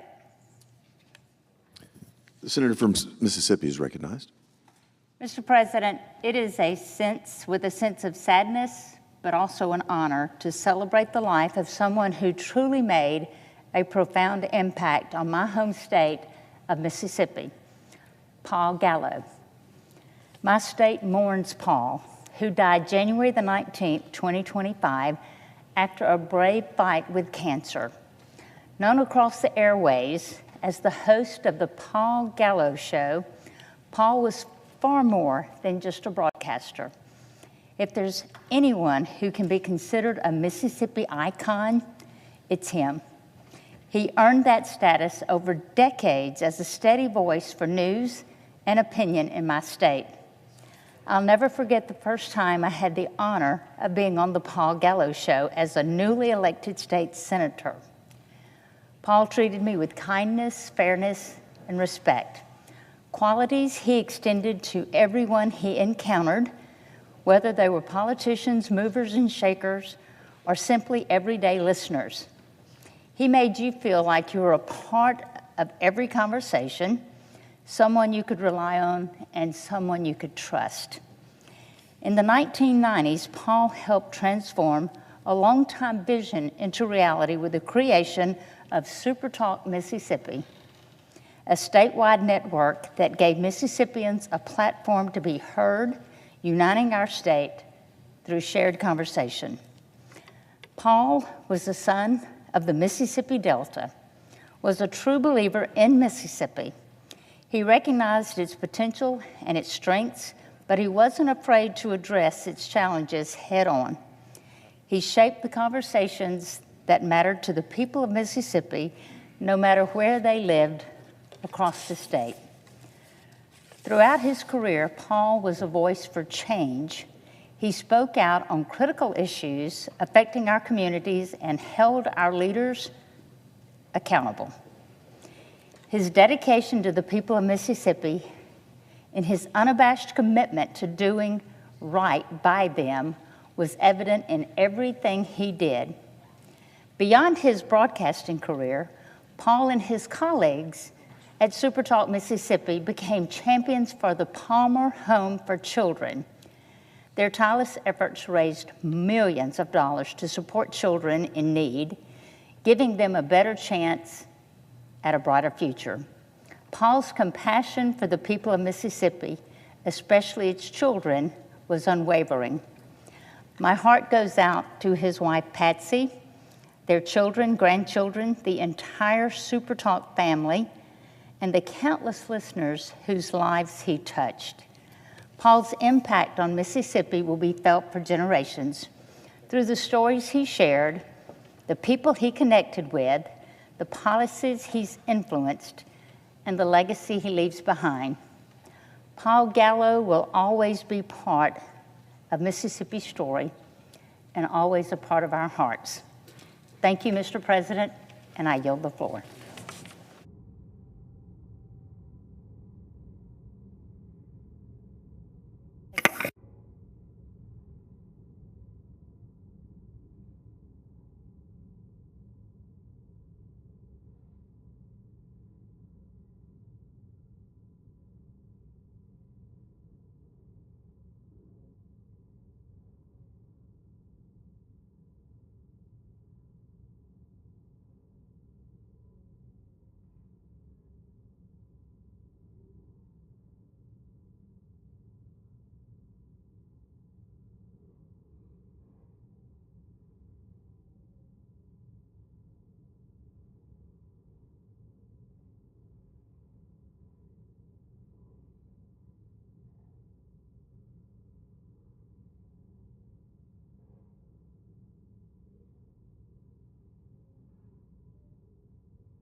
Follow and engage with C-SPAN on Twitter,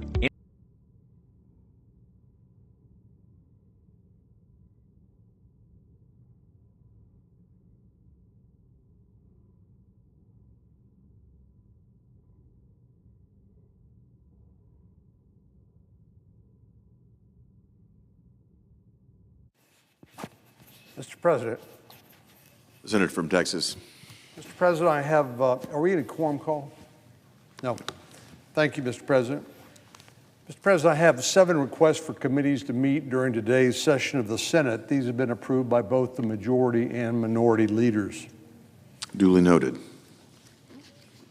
Mr. President, last week the Senate voted to confirm Pam Bondi as U.S. Attorney General.